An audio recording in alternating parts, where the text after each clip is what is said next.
then what you need to do is make sure you're in touch with that oxidation of fat, that utilization of fat as your fuel source. If you always think faster is better, then you know what it is?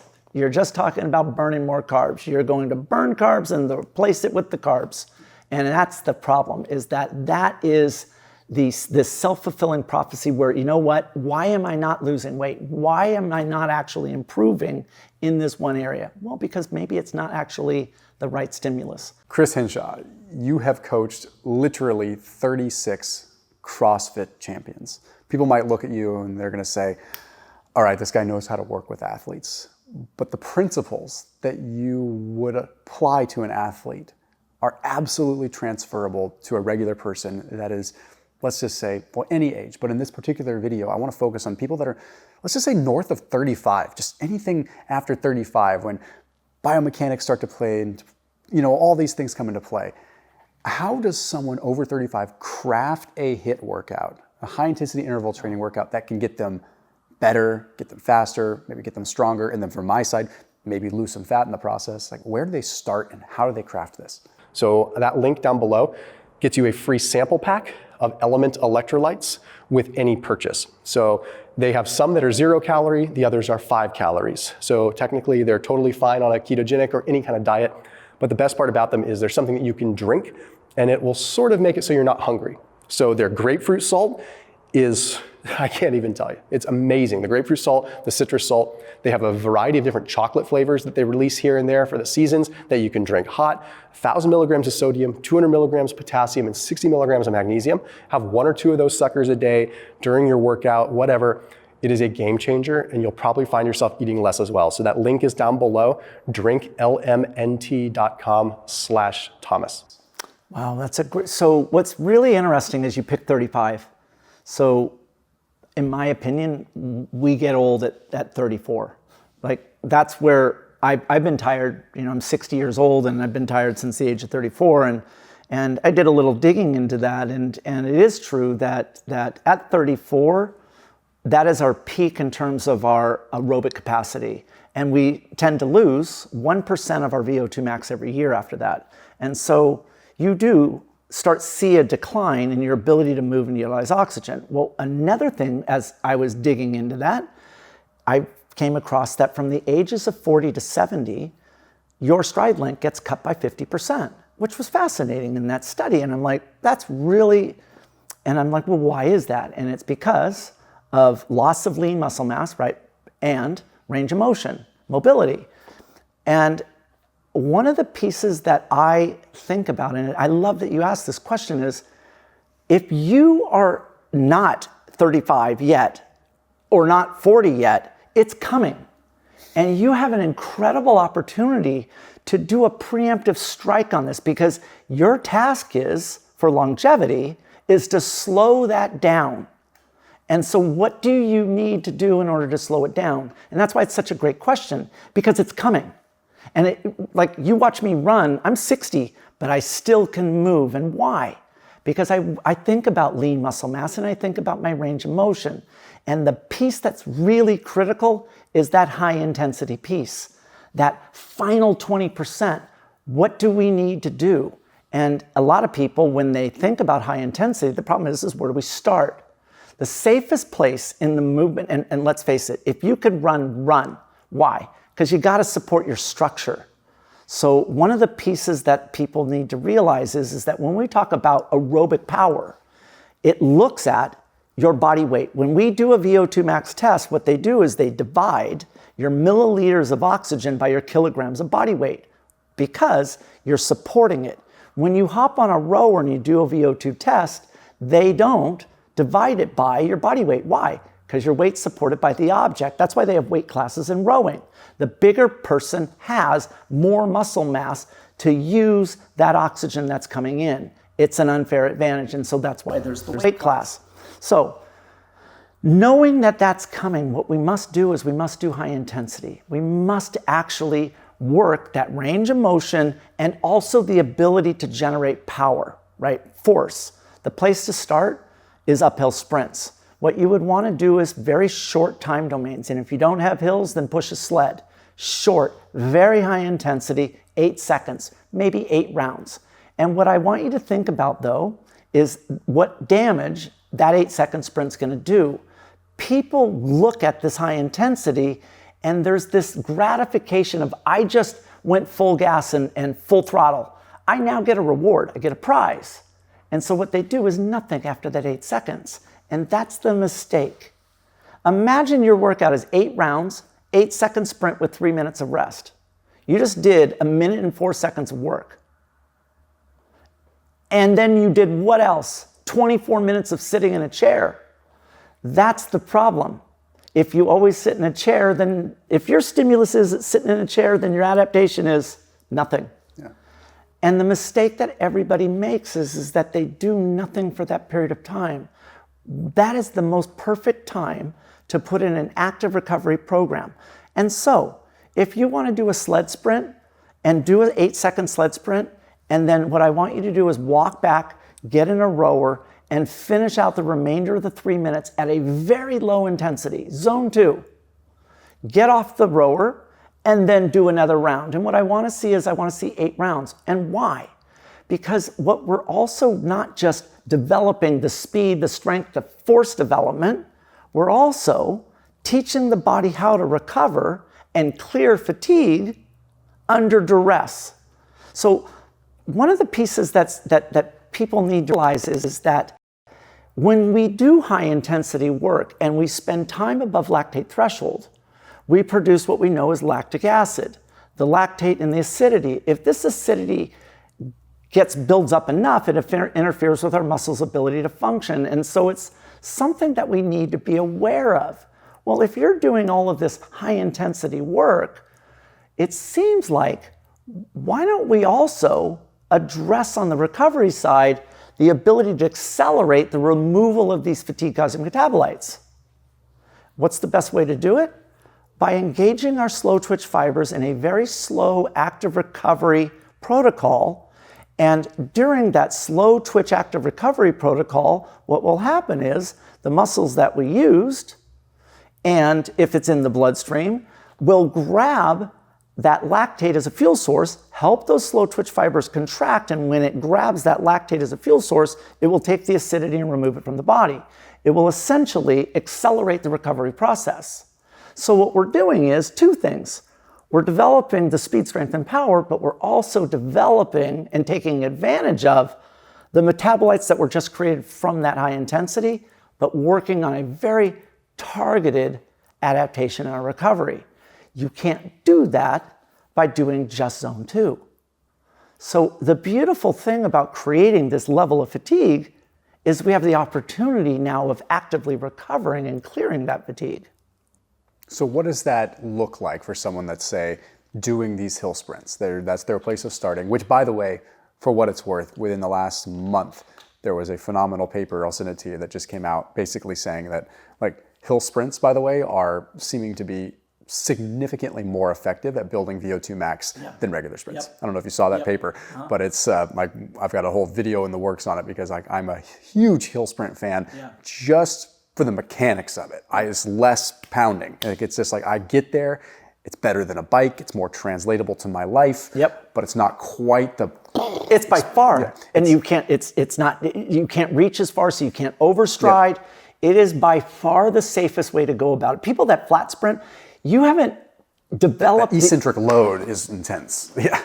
It's so high risk. Like it's always baffling to me. It's like, wait, you're doing a 400 for time. You don't even know how to do 100 for time. Why are you doing a 60 meter for time when you can't run uphill yet? You have to follow a progression, and it's about safety.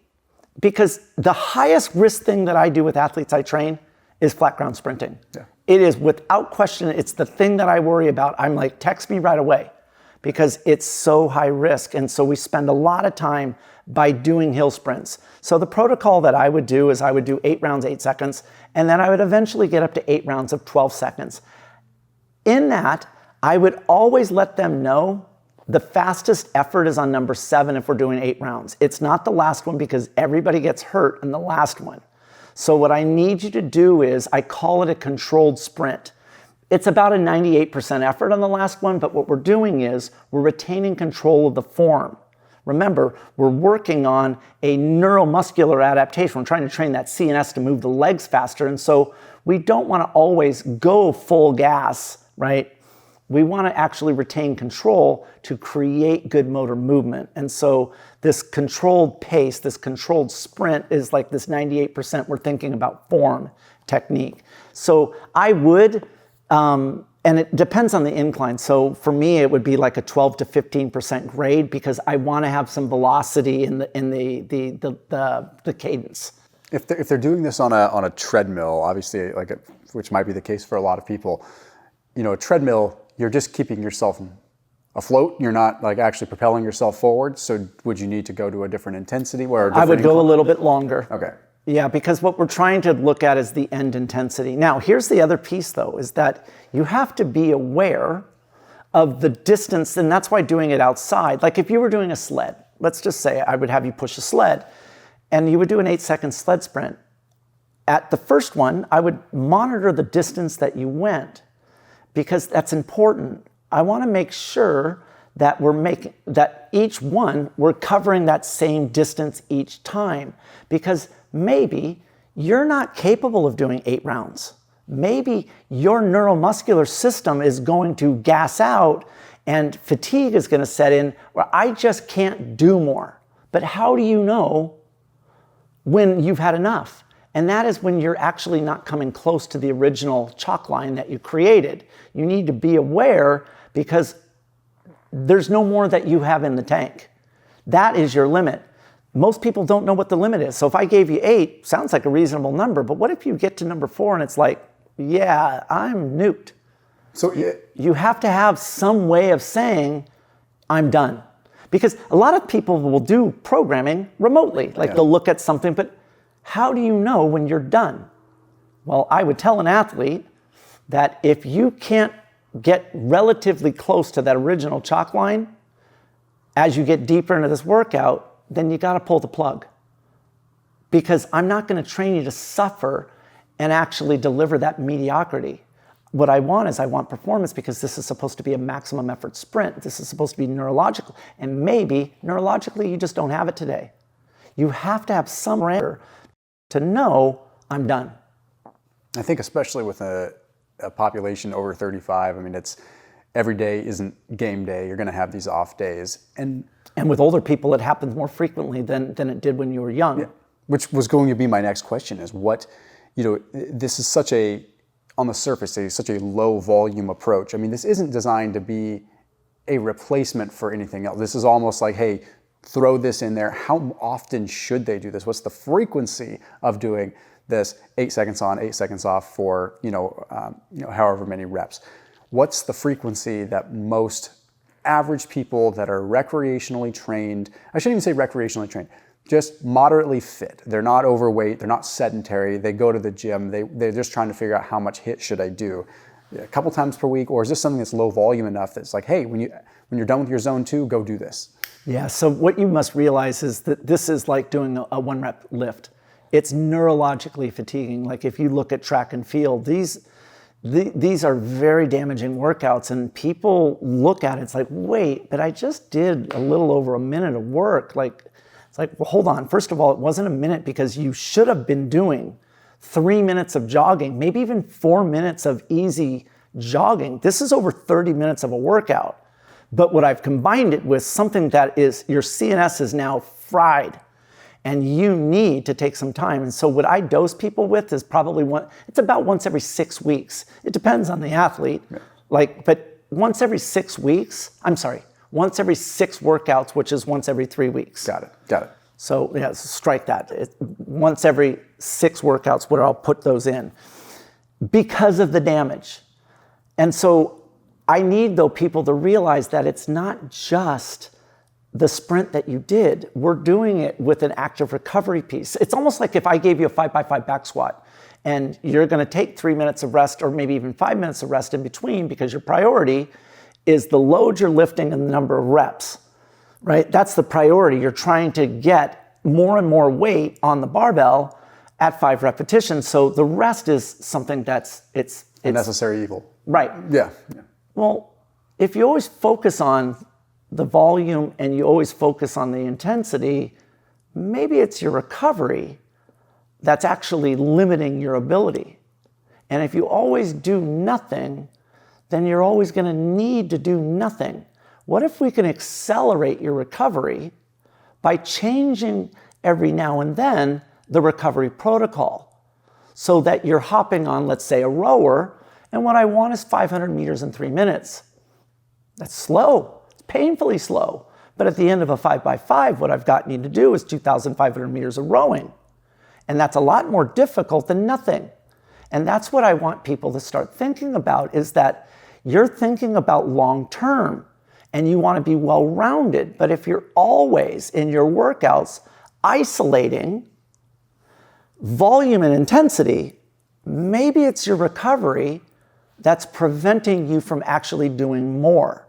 And that's why when people age and they're looking at the limiting factors when they age, and that is your ability to move oxygen, right? Your VO2 max, so high intensity training, and then the speed-based training, which is range of motion and power output, you have to realize that you have to look at the recovery as well. Because if you always do nothing, then that workout isn't complete. You must do something in that recovery. Think about people in CrossFit. They'll do Metcon. So Metcon, metabolic conditioning, and it's a series of movements, and it's very high intensity. It's such high intensity that your bloodstream is filled with lactic acid. What does everybody do at the end of a Metcon? Right. But you have just put your body in this most incredible position. It's flooded with lactic acid, flooded with these fatigue causing metabolites, and now you lay on the ground. So you just created and built fatigue, built fatigue, built fatigue, built fatigue, and then the workout ends, and now you lay on the ground.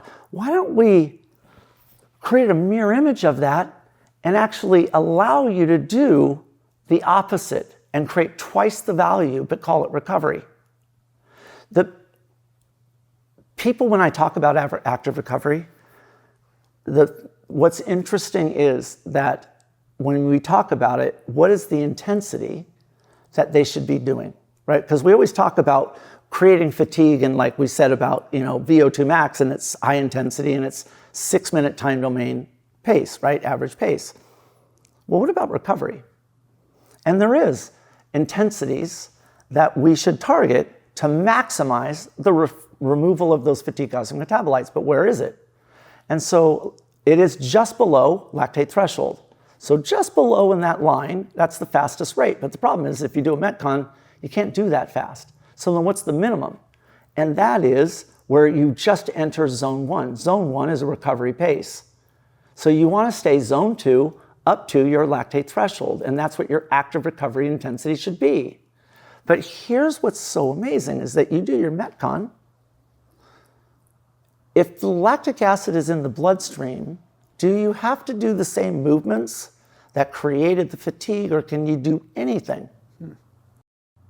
Well, you can do anything. And if you practice that anything over and over again, the body will become more efficient at extracting that lactate out of the blood and consuming it as a fuel in those muscles that you're using in that active recovery. So it's a way for you to work on a weakness from doing a Metcon by targeting it in the workout. Now, I would tell you, keep an eye on your heart rate dropping below zone 2 because you're no longer getting good blood circulation. And now it's time to do something of a higher level of intensity, like going out for a jog, hopping on a rower, getting on an echo bike, to keep you above that minimum and more towards that optimal, which is near your lactate threshold. So when we look at active recovery, there is a stimulus that we're trying to achieve. There is a minimum intensity. It's not that we're just going out and moving. There has to be purpose behind it. When I hop on a bike ergometer or like an echo bike and I were to do intervals there,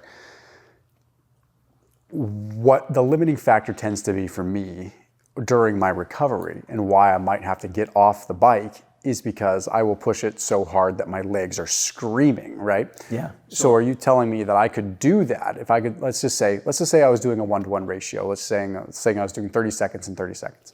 Did 30 seconds at 1,000 watts and just my legs were fried, and being able to do 30 seconds even at a 200 watts would be almost impossible. I almost gotta hop off and do like something different, a different movement. Would I still be getting the same benefit? Would it still, if I hopped off that Echo bike and said, you know what, I'm gonna hop on, or ditched the legs and just did arms on the Echo bike for a little bit, do I need to actively be moving the quads? So I need to be moving the legs to clear the lactate to get that conditioning effect, or is it more systemic and happening cardiometabolically? Well, so that's the point, is that it depends on how long you were above lactate threshold. Okay. And so that's why it's one of those pieces that could get very complicated.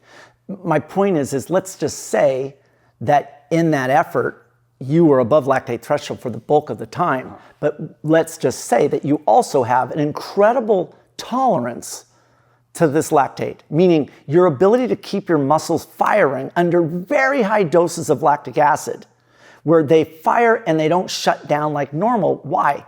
Because you've spent a long time at high intensity intervals, right? And your body has adapted to being able to survive where other people cannot. The problem is that yes, you were able to survive, but you still have an incredibly high amount of lactic acid that's sitting in the muscles. That is going to take you a long time in order to clear. Yeah. But you've got to get down below your lactate threshold, and now what it has to do is begin that removal process. So this is where, when I talk to athletes, it's like, are you aware of when you cross over into a non-sustainable pace? And then the question is are you aware of how long you can survive in that death zone and recover in that active recovery interval? Because if you stay too far above that line for too long, then you're gonna need to change your rest. And so that's where having a coach, one, that can give you guidance and creating awareness. The smartest athletes are the ones that win. They're aware of how long they can stay above the line. They're aware of how fast they can move and still recover. They're aware. And so if you did that Echo bike and you're just going blind, more than likely you've got one good interval in you and then you're over. And that's why it's like you have to be careful because of the types of athletes. Myself, I could never do what you just said. I couldn't generate the power. I don't have that ability. So that brings up a very interesting question. So let's just say that you're a fast twitch dominant athlete. What is the great superpower you have? Your ability at 3, 2, 1, go is all your fast twitch fibers, they fire. Your problem is going to be shutting them off. If you don't shut them off, you're going to be in trouble in about a minute of time. Mm-hmm. So you've got to find a way to shut them off. So what we would do is we would design a workout, and you and I would both do it, but we're different. I'm an endurance athlete. You're a speed, strength, power athlete. We're going to both do 10-second sprint and a 50-second jog, and we're going to do 12 rounds of it. All right? Now you're going to do the same workout as me, but what your approach is different. Because what's your gift? I could accelerate, and that's easy for me. What's my weakness? I can't accelerate and recruit fast twitch fibers. That's very difficult for me, right? 3, 2, 1, go. You're super explosive. You could fire. But what's your weakness? When I slow down and do the 50% jog, that transition from fast to slow, I struggle. So what you should be thinking about is this. What do I think about? The ramping. Because for me to slow down, I shut down and go right to slow twitch, and I immediately begin to recover, and I recover right away. As a fast twitch athlete, you can't. So what's your recovery protocol when you come out of that high intensity? Do you have a ritual in order to lower your heart rate to prepare for the next ramp? Mine happens naturally. Yours doesn't, so you must think about it and focus on it. So if you are a fast twitch dominant athlete and you're over 40 and you just did that sprint, then you need to really think about your ability to actively recover while moving and develop a reliable, predictable pattern that's consistent. The more times you practice it, the more that the body will adapt. If your recovery protocol is random, then your recovery is always going to be random. It will never be as efficient as it can be. So this is where you would get into a granular piece. If an athlete was strong, they had a good vertical leap, they had a good jump, that athlete is more than likely going to be a fast twitch dominant athlete, meaning a higher percentage of fast twitch fibers. They're going to struggle with the recovery. Then get a ritual. Focus on your protocol that you need to get your heart rate down and prepare for the next interval. Mine's completely opposite. So what you think about in that workout is different than what I think about. And it's interesting when people set out to do HIIT, the average person is usually setting out to do it from almost a fat loss perspective. There's a lot of evidence supporting it for that. Yeah. And what's interesting, what you're talking about with the focus on even the recovery aspect, that can arguably make HIIT more fat burning. And I can explain why that is the case. Because if you are able to get yourself into a below your fat max, where you're actually oxidizing, down to a range where you're actually oxidizing fat. Not everyone realizes that, you're oxidizing a lot more fat at a lower intensity. If you are doing these intervals and you're not able to get back into fat oxidation territory, you are not training a system that would allow your body to burn fat efficiently outside of the workout. So people think high intensity, it just needs to be high intensity. High intensity is going to train high intensity. Unfortunately, although high intensity can certainly help you change your body composition, high intensity is not training fat as a substrate for fuel. You do need to dabble in that, and especially if you're more than dabble in it. You need to live a long part of your life in that range to be efficient at that. And that's why, when people are doing HIIT, my focus from a metabolic and fat loss perspective has always been being like, it's the actual high intensity is just the catalyst. Yeah. It's just the catalyst. It's the spark, it's the damage, it's the trauma, it's whatever you want to call it. The rest, it's quintessential iceberg, right? Here's the iceberg, here's the rest under the water, right? Here's the iceberg, there's your little freaking bit of work, right? Yep. And it's like so much emphasis goes into that. And it's that same analogy is translatable into race day too. Here's your race, here's everything else, right? And so I encourage people, like, you're looking at it from a fat loss perspective. When you're doing your HIIT training, that CNS work, that damage you're inflicting, newsflash, the changes that are happening to your metabolism from a fat burning aspect are happening the rest of the day. Right. And Right. Your metabolic rate so people just, I wish that I could scream this louder for people to realize that, a high intensity interval training and doing these things it's not a matter of doing an hour of this crap. Right. It's a matter of somewhat testing your limits, giving yourself just the appropriate dose, the minimum effective dose of that intensity, because nothing is going to slow your fat loss down more than if you hurt yourself. That's right. Yeah, I love that you say that. I mean, it goes back to what we were talking about earlier about like zone 2 and this LT1. I mean, what people need to realize is like this zone 2, it's heart rate driven. I always tell people, go get a metabolic test, go get a VO2 max test, because what you want to realize is where do you cross over from an intensity standpoint, heart rate, into utilizing more carbs than fat. Yep. We call it a respiratory exchange rate of 0.85.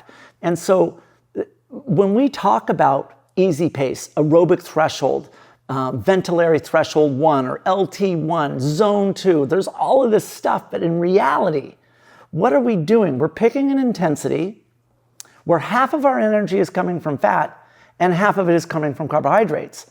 So my heart rate was, when I got my VO2 tested last time, it was right at this ARIA 0.85 was at a heart rate of 130, I think it was 132. So 132 heart rate. If I go to a 133 heart rate, I am now burning more carbohydrates. When I got a heart rate of 165, I was 100% carbs. So you never want to lose, and we've had talks about this, you never want to lose the ability to utilize fat as a fuel. There is a reason why that aerobic threshold line, that zone 2 is there, and it's because of the ability of utilizing fat as a fuel. And we've talked about this with Camille LeBlanc-Bazinet.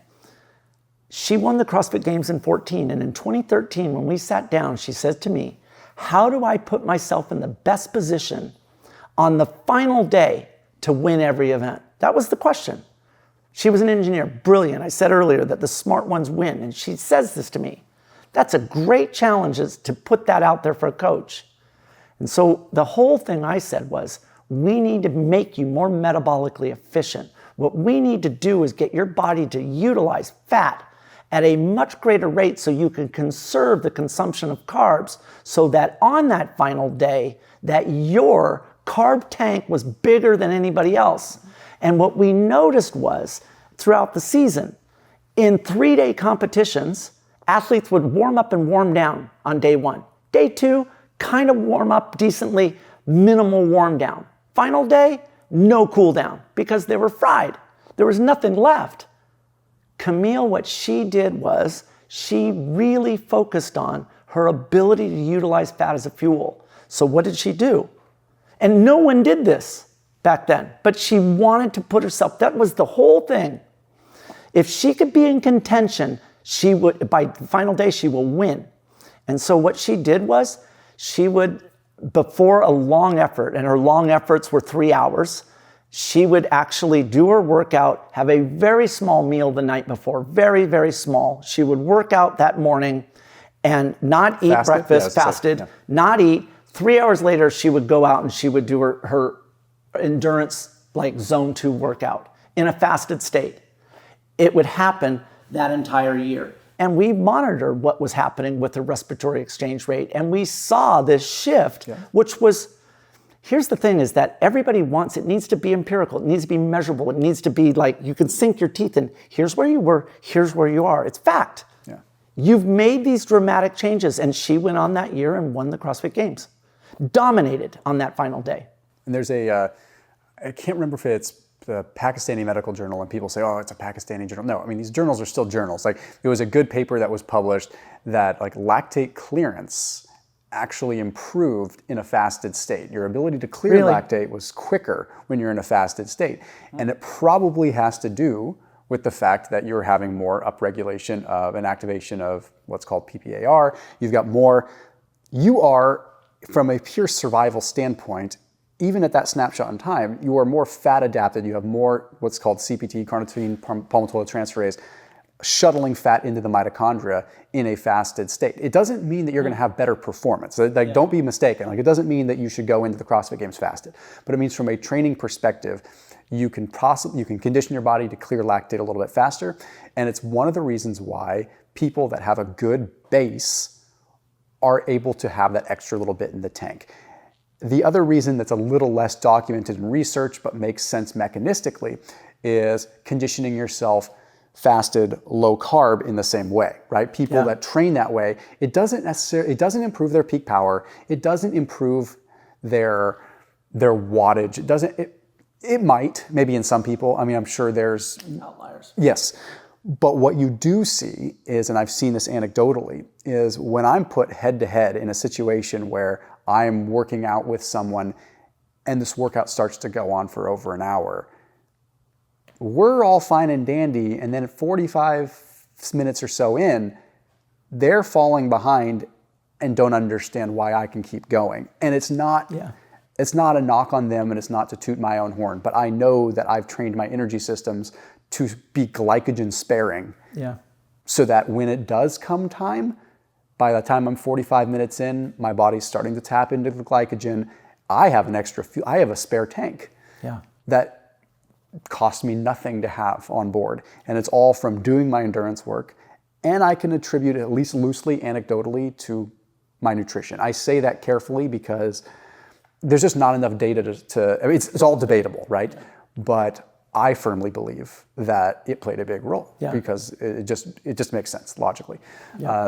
And I think that's what people miss out on, is their ability to say, hey, like, if I focus on this endurance work, or if I focus on, and endurance doesn't sound sexy. Like, and I know that because I've titled videos with the word endurance and they just go, but if you start calling it zone 2 or something else, then it's, bottom line is, building that base has made the intensity of the intervals better. It's made my stamina better, and it's made my fat oxidation better, and it's made my body composition better, all while actually preserving my recovery and improving my sleep.